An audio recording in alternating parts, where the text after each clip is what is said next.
Todd from TT Bike Fit here. Today we're going to talk about the 2012 Blue Competition Cycles Triad SL Limited Edition. This is a new bike for 2012. The limited edition is the black murdered out paint scheme you see here. And there's only going to be 200 of these made. You can get them also in a standard blue and white paint scheme, which will not be a limited edition, and it'll be an identical bike as you see here other than the color scheme. So what's new and unique about the Blue Triad SL? Well, this is the top of their line. It's essentially their super bike. It was proven last year under the likes of Dirk Bockel and Heather Wortell, achieving some great race results. It was designed in the A2 wind tunnel to be super aero. It has their best carbon layup. It is extremely stiff and extremely light, yet comfortable to ride. It's the lightest tri-bike we've built up yet. It's not difficult to get these under 17 pounds, depending on the componentry you put on them. They're available as either mechanical frame sets or Di2 frame sets. This one we did build up from frame set. It is a Di2 frame set, as you can see. One of the most unique characteristics of the SL is the integrated proprietary front end. You can see that the bike incorporates a bayonet front end where the fork and the whole front end of the bike are integrated and turned together. The bars and the stem are one piece. There are several different effective stem lengths available, but you need to know about your fit. You need to have your fit pretty dialed in so you can specify what length of stem you need here.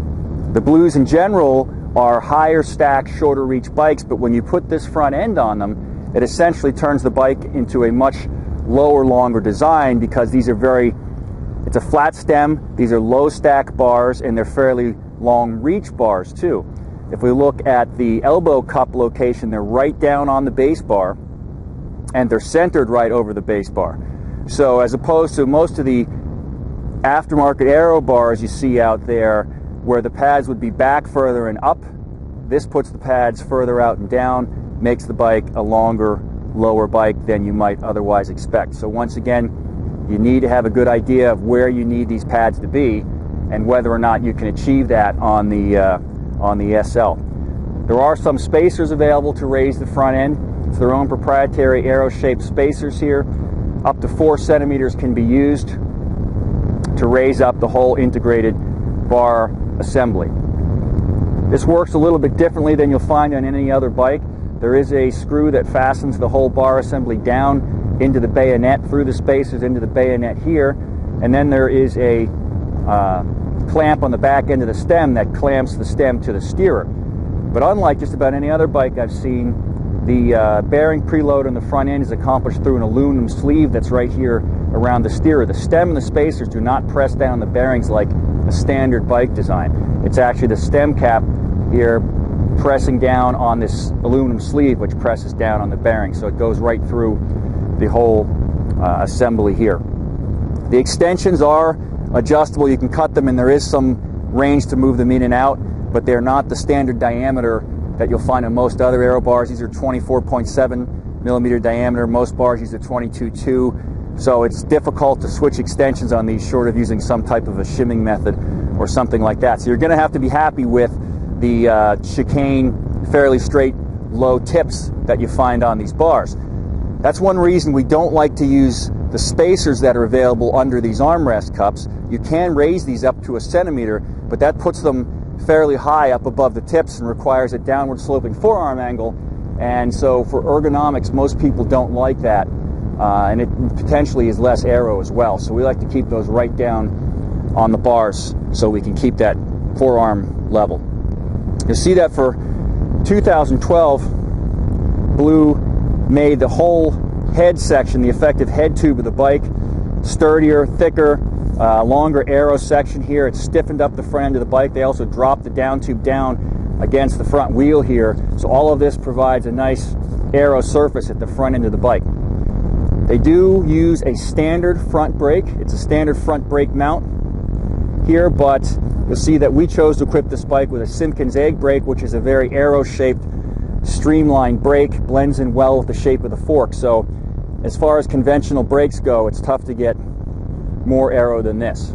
The rear brake on the Blues has for the last couple of years, been back here behind the bottom bracket, a position we're finding to be much more common these days on all the high-end aero bikes, keeps the brake out of the wind. And this year, Blue has switched to a cantilever style brake instead of a center post mounted brake, so that there are two posts for the cantilevers mounted under the stays here, mounted to the frame. And this provides a brake design that's a little easier to adjust and a little easier to install, and seems to have a little better braking power than the previous brakes that Blue used. While we're down here looking at the crank section, you see on this bike the owner already had a SRAM S975 Quarq, but we equipped it with Rotor Q-rings here to give a little more power through the power phase and hopefully give a little bit extra speed. The chain stays on this bike for aero purposes are dead straight until they flare out at the end, and that provides a little bit of coverage for the cogs and the rear derailleur. The seat stays are very low, typical of Blue bikes, and it gives the back end of the bike a very clean design. Seat posts, two position, approximately 76 and 80 degrees, gives you a wide range of effective seat angles. You'll also notice that this is where the battery for the Di2 electronic shifting is located. Back here, right behind the seat post, the wire goes in through the seat post, runs down through the frame. If you need to remove the post, there's enough wire in there that you can pull the post out and lay it in your bike box or what have you, and have enough wire to do so. This X-Lab carbon wing works well, fits around the battery, allows you to remove the battery and still provide room for rear hydration and storage back here.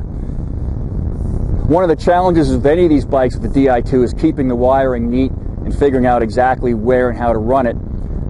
Blue does provide the ability to run the wires inside the bar here, but the problems are always how to get the wires from the bars into the frame, and you've got this control box to deal with, and you've got some little junction boxes to deal with as well. And we wanted to do this without modifying the front end of the bike in any way. We didn't want to have to drill anything or file anything out and possibly affect the structural integrity of the front end.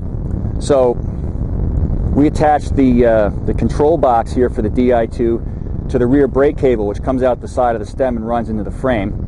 We also have the main wire for the Di2 control coming up out of the frame here. So we zip tied this all, ran the wires up along the brake cable, and stuffed the little junction boxes up here under the stem where you can't see them and where the wind can't see them, to keep everything as clean as possible and keep it out of the wind. So this is the second of the special edition Triad SLs we've had come through TT Bike Fit. They're very hard to get right now. They're only making 200, so if you have any interest in getting one, you need to get an order in and hope you can get on one of the few that are not claimed. The blue color scheme version of this bike will be more widely available. We've got the fit for the front end down pretty well on these, so if you have any interest in getting one, give us a shout and we'll be happy to help you out.